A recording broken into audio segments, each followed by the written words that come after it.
Hey everybody, I am Mike. I'm joined by Dan of Dan's Vintage Baseball PC. We are here to discuss Geoff Wilson. Dan, how are you today? Good. How are you, Mike? I'm doing great. So we had no intention of doing this video. Last night, I'm sitting on my couch and I got an alert that Geoff Wilson had posted another box opening, 1980 vintage, 1980 tops, looking for what he calls $180,000 Ricky Henderson rookie card.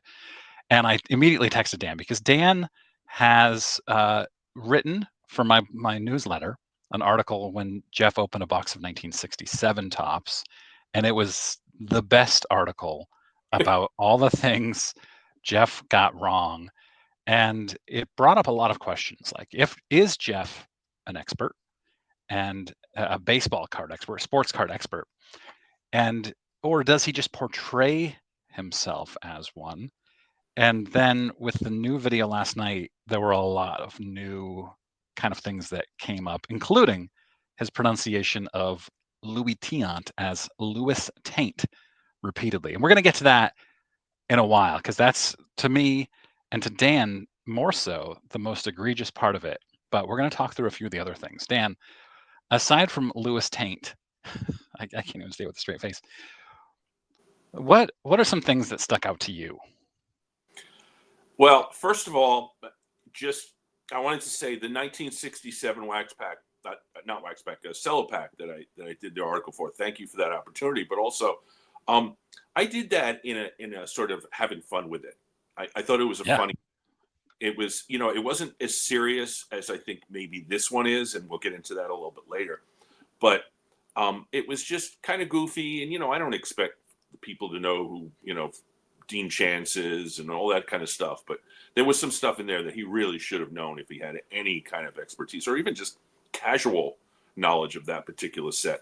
But this one, I think the thing that bothered me most about this one was just there were so many names that he went through. He stopped reading the names after a while, but he got so many names wrong, and even the ones that were easy names to read, it was like he was unfamiliar with it. So I kind of feel like he doesn't know anything about baseball from this era. He doesn't know any of the players, The and one, I wrote a list out. I got a whole list of names that he mispronounced, and Larval Blanks and Dick Ruthven and Sid Manji and Tom Verizon. Those are guys that, yeah, okay. I've never heard of any of those guys. Yeah, I'm not going to know criticize them. them over obscure. Well, I don't know if any of those are obscure. I know baseball, Yeah. and I've never heard of any of those, or most of those Well, guys, I Dick should say. Dick Ruthven was one of the pitchers for the '84 Cubs. So if you're an '84 Cubs guy, you know who Dick Ruthven is. Those other guys were all pretty much. But then Gene Tennis. Right. Gene Tennis was the MVP of the 1972 World Series. He played he has like 5 World Series or 4 World I Series was going rings. to say four. Yeah. Yeah, and he's a fairly well known player in the Yeah. sport. He played from like '68 to like '83 or something. Mark Littell, you wouldn't know except that he gave up the Chris Chambliss home run. Larry Heisel was a major player for many years, a big free agent, signed with the Brewers. Rick Russell, you should know. Ruschel, he pronounced. Yeah, Yeah. Rick Russell, he gave up the home run to Bo Jackson in the 1985 All Star game. So And in this conversation, we have two of the greatest non-Hall of Fame pitchers in history, yeah, in Rick Ruschel and Louis Tiant, yeah. that Well, he apparently has never heard of either of them. yeah. Bill Caudle, Lynn McLaughlin, Pepe Frias, Darrell Knowles, all guys that's fairly unknown. But one of my favorite parts of the video is when he gets to Kurt Bavacqua and he just stops. He doesn't even try to pronounce the name. And now Kurt Bavacqua is a fairly obscure baseball player, except if you're a card guy, you know that 1976 Big Bubble Gum, that's Kurt Bavacqua. And that's like one of those novelty cards that people love, and it gets a premium because it's such a cool card. Yeah, and the name always makes me think of the Seinfeld episode, Mr. Bevilacqua, the gym teacher that George and Jerry had as kids. Every Can't time I see it, I stand think, I can't stand you. you. And then oh well, Bruce Sutter, Yeah, he mispronounced it. Sutter. Bruce Sutter is a Hall of Famer. He is a legit. Well, Carl Yastrzemski, he said a bunch Yeah, of times. Carl Yastrzemski famously has a nickname of Yaz because his last name starts with Yastrzemski, and he repeatedly pronounced it Yastrzemski, Yeah. which I'm flabbergasted by that pronunciation. And then, and Yaz is one of the all-time greats. And then Robin Yount, he pronounced several times Robin Yunt. Hmm. And part of me thinks, well, I think Geoff kind of has a bit of a Midwest accent. When he says things like button, he says it like Midwesterners do. And so I kind of wonder, like, is Yunt a Midwestern thing? So I have a coworker who is Midwestern and pronounces everything very Midwestern-like. And no, that's not a Midwestern thing. Dave Kingman, he got wrong. Wait, how did he get Dave Kingman wrong? He said Dave Kingman. Kingman. Dave Kingman. He's like he's in the game for 20 years. He's, famous curmudgeon home run hitter, all that stuff. Dwight Evans, who we called a power hitter for the Reds. Yeah, the Reds part doesn't bother me. Right, because it's Red Sox, right. Right, because it's just a little slip of the tongue. He's got Red Sox right on the card there. But to call Dwight Evans a power hitter is fundamentally wrong. Dwight Evans did have a couple of 3 seasons of 30 or more home runs, which is good, but he was never a power hitter. No, he's a 25 home run guy, basically. Yeah, 20 to 25. Known for other things like longevity and being a great right fielder. And a great mustache. Yeah. And, obviously a World Series guy too. So John Milner, he pronounced Miller. John Milner, kind of, obscure, but a Mets guy nonetheless. And then, of course, the infamous Lewis Taint. So. Yeah. So he paid $689 for this box. And at first, when I first started watching this, I thought, well, that seems cheap. But then I realized it's just 3 cards per pack. I think there are only like 124 cards in the box. So then I started thinking, well, it feels like the right price if you're not opening it. But if you're opening it, that is a huge risk. But Geoff is a gambler. Geoff loves the risk. Well, with the 67, we figured out that he probably got about $30 worth of cards total, even with the graded ones. Yeah. I mean, I priced out the ones that he graded, and that, even graded in like a 6, the card is like a $20 card. Yeah. And then, everything else was common. The one thing that actually was valuable in that 67 was the Roberto Clemente poster, which he didn't grade for some reason. Yeah. Which would have been a couple $100 if it came out like an 8 or something. But with this box, 144 cards, 1980 cards are worth 10 cents, 5 cents a piece. They're not, the commons are worth nothing. And even the cards that he pulled out, like the Pete Rose was off-centered, and he got a Reggie Jackson, and the stars for that are worth a couple of bucks maybe. Unless you get a high grade. So he $10 worth of cards. Yeah, he turned $689 into $10. Yeah. Of course, he probably got $700 in ad revenue, plus he was sponsored by BCW. But ignoring all that, when he pulled the Pete Rose, you have to admit his excitement to pull the Pete Rose, the 18th year Pete Rose, was adorable. That's well, I feel like it's kind of it's almost like a sense of relief for him. Because the card after card after card of guys that he's never heard of, some of whom he should have, and we'll get into that. But to pull the Pete Rose out and get so excited, and the late Pete Rose, and it seemed kind of fake to me. Maybe it was the excitement of a child, or maybe it was kind of fake. But one thing that also I felt in this video was that he always talked about he knew some of these guys from video games. So in the late 80s, he's playing video games, and that's how he knows some of these guys. He doesn't know them from watching baseball, from collecting cards, from studying the game, reading about the game, any of that. It's all just video games, which is also very childish in a way. And how many times did he say that these packs from 1980 were 24 years old? Again, a slip of the tongue. Yeah. But you'd think at some point somebody would say, these are 44 years old. If they're only 24 years old, I'm 25 then. I'm a young man all of a sudden. I like that. I'll take I take 20 years back. So let's talk a little bit about Lewis Taint, because there he is. Yep. Luis Tiant, as I said, he's on the Veterans Committee ballot right now. Yeah, should be in the Hall of Fame. Yep. Talk to me about, before we get into the thing that you and I were debating back and forth via text, talk about the history of Luis Tiant and the importance of him. So Louis Tiant is one of the first Cuban stars. He's essentially the first Cuban superstar. His And he father comes, played in the Negro Leagues. yeah, his father, Louis Tiant Sr., and there's a really poignant moment in the 75 World Series, but I'll get to that in a second. So his dad was a major star, a major Cuban player. I believe he played in the Negro Leagues. He's got a few cards that are really expensive. And, if you know cards, older cards, Louis Tiant Sr. is a chase card, essentially.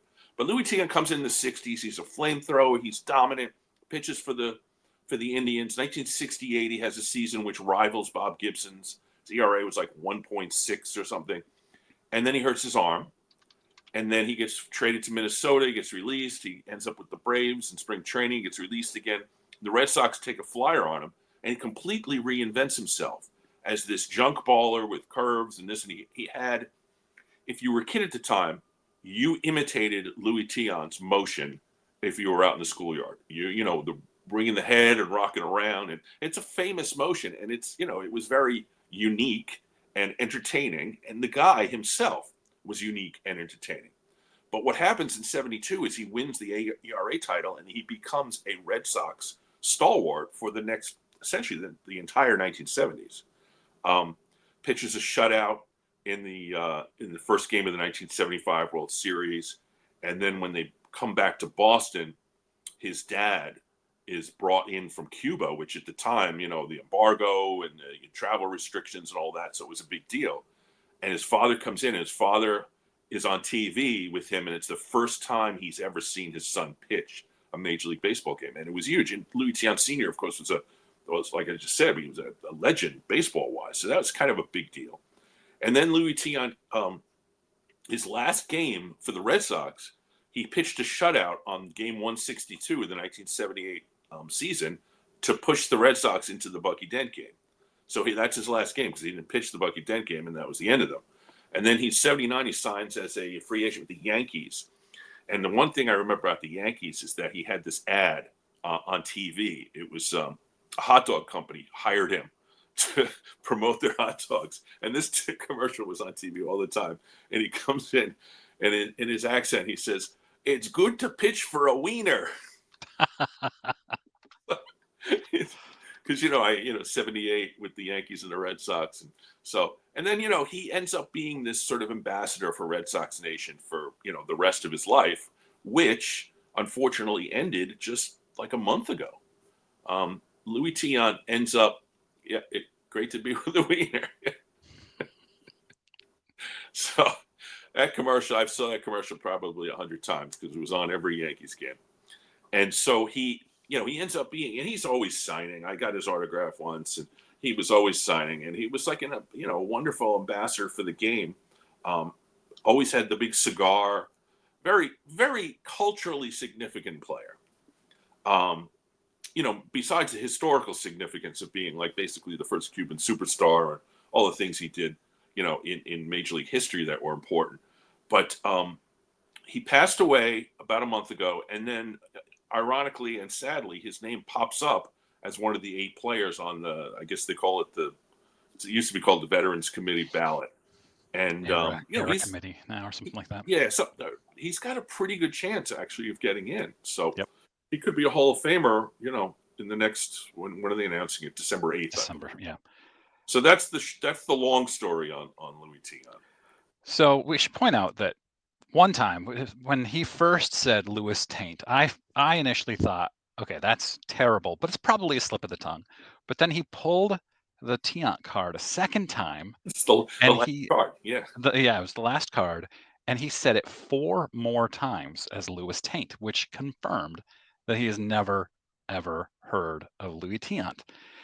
And, I am of the belief that Geoff is not a sports card expert. I think you need to have a pretty significant amount of sports knowledge and the history of sports to be a sports card expert. And he occasionally delves into vintage, which he really has proven to not know anything about. But does that part matter to you? Before we get back to Tiant, does it matter that he doesn't know anything about vintage or knows very little about vintage?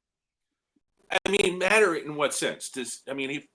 If he comes across a Louis Tiant rookie card that you just showed, he doesn't know the value of that because Louis Tiant is a popular player. So in that sense, yeah, it does matter card wise. But you and I talked about this after the '67 piece, was published and got a pretty big response and everything. That it wasn't my point in having fun with this was not to say that everybody should know who Dean Chance is and all that stuff. My point was essentially that it's funny that he doesn't know anybody. He holds himself out as an expert, but it's also it's kind of instructive that if you're going to be a guy who holds yourself out as an expert and opening up this $2,000 pack, you should probably know a little bit about sports. But and it was fun. It was in a fun way I was doing it. But this one to me, and I said this to you last night on text, this one is kind of offensive because Lewis Tiant isn't just a great baseball player who's on the Hall of Fame ballot right now. He wasn't just, a great Red Sox ambassador. He's a culturally significant player because he is a Latin player who represented one particular country and became the first superstar, and then brought his dad back on television. And his dad had never been able to play because of the color barrier. So this is a kind of an important historical moment and an important cultural moment. And to not even know that guy, I mean, you could know Louis Tiant from the commercials or from the '75 World Series or any number of different ways you could learn about who he is. Or if you're an Indians guy, you're going to know that '68 season. But honestly, to not even know who this guy is to the point where you say his name in a way that is almost like insulting. It's like he the taint is kind of a word that gets giggles out of people. But the reality is, I was offended, honestly offended, that he doesn't know who Lewis Tiant is, and he should go on and apologize to Cuban Americans for not knowing who Lewis Tiant is, because it's offensive, really. If you're This is holding where yourself as an expert, you should know somebody as huge in the game as Lewis Tiant. This is where you and I disagreed, and where we said let's get on a video and talk, because I'm 45. I was born in '79. I think Geoff's 44 or 45 as well. Now I know who Louis Tiant was. I'm saying was now because he passed away 6 weeks ago. And also from Maine, not from Maine, obviously, but he's lived in Kennebunkport, Maine for many, many years. When I did my TTM of his rookie card, I sent it to Maine, which is great. But I didn't know all the history. I knew that his father played in the Negro Leagues. I knew that Tiant is, one of the greatest pitchers not in the Hall of Fame. I did not know that his father came, what did you say, in the '75 World 75 Series? World Series, yeah. Did not know that. I knew that he was a Cuban great, but if I hadn't known that, would it be culturally offensive for me to just not know something? For you, I mean, for the normal guy in the street, I mean, you're not the normal guy in the street. You're a major YouTuber, but I mean, if you just talked to anybody and said, yeah, I mean, tell me all you know about Louis Tiant, and they weren't able to list all those things that I talked about, yeah, no, I'm not offended. I'm not offended at that. What I'm offended at is this guy is on a major sports card channel, maybe the biggest one in terms of the number of subscribers, holding himself out as an expert. You know, talking to it's a very learning kind of experience opening this up. I'm not learning crap from this. All I'm learning is that this guy knows nothing about baseball.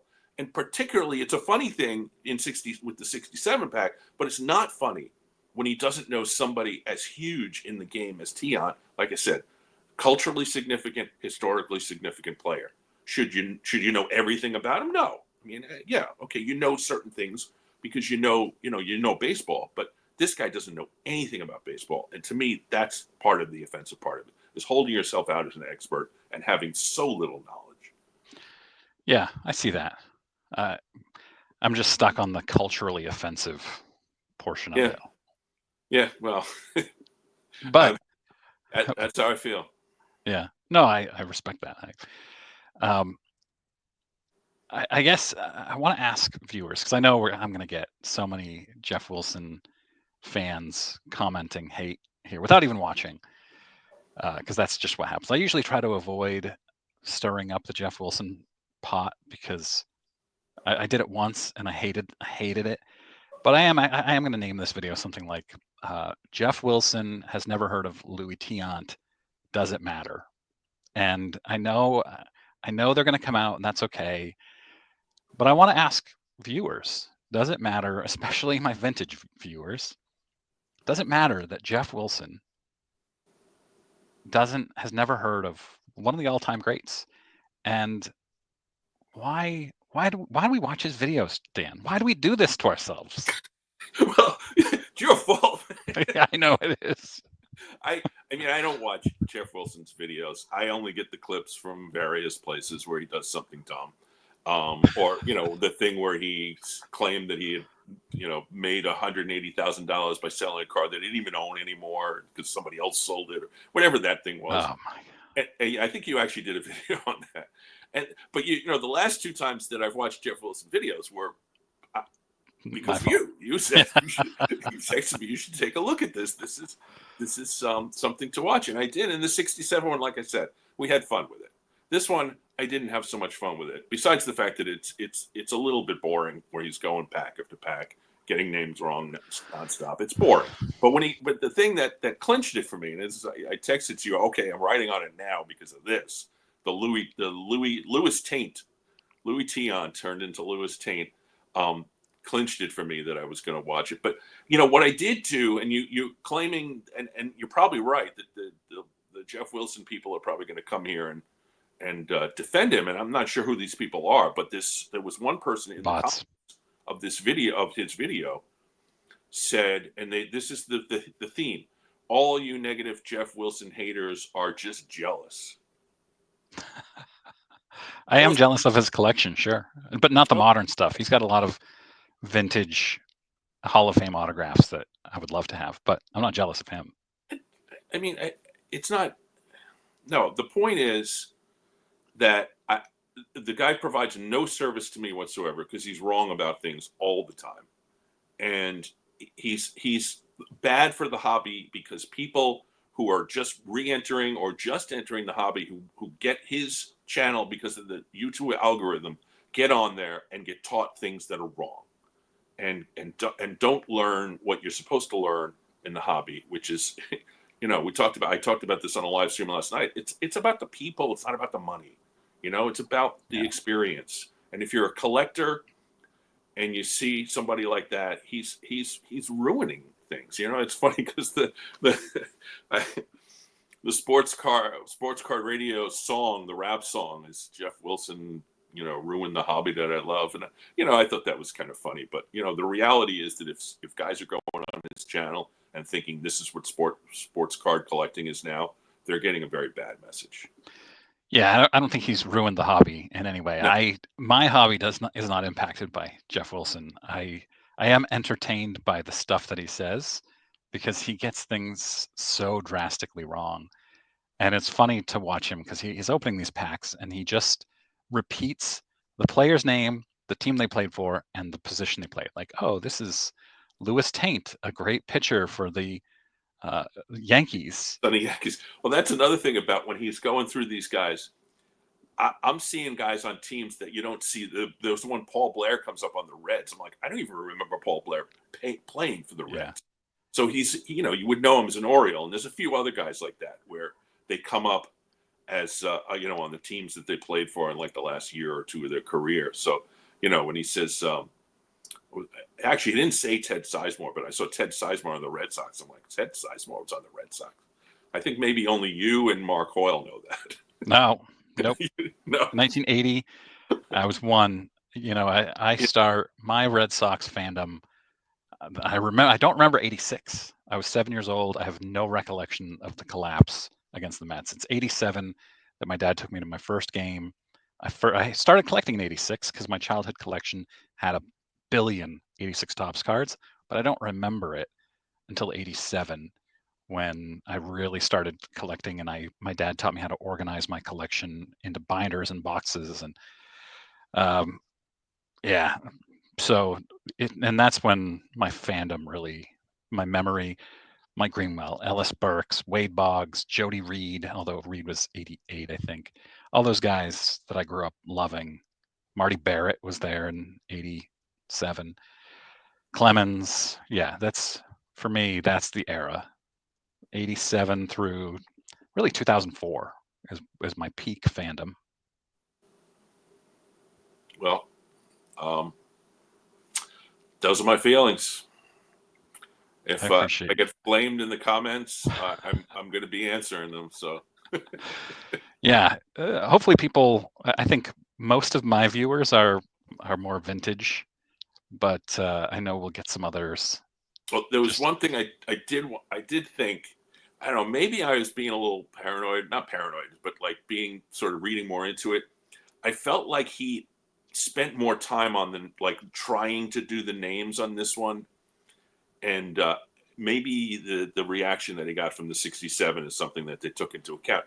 And if you remember, the beginning of this video is really like, for about 30 seconds, he gives information about where you could find these packs and what they meant and why it's not a Kmart marking on it and all that kind of stuff. And I'm like, somebody did some research for him, which was good.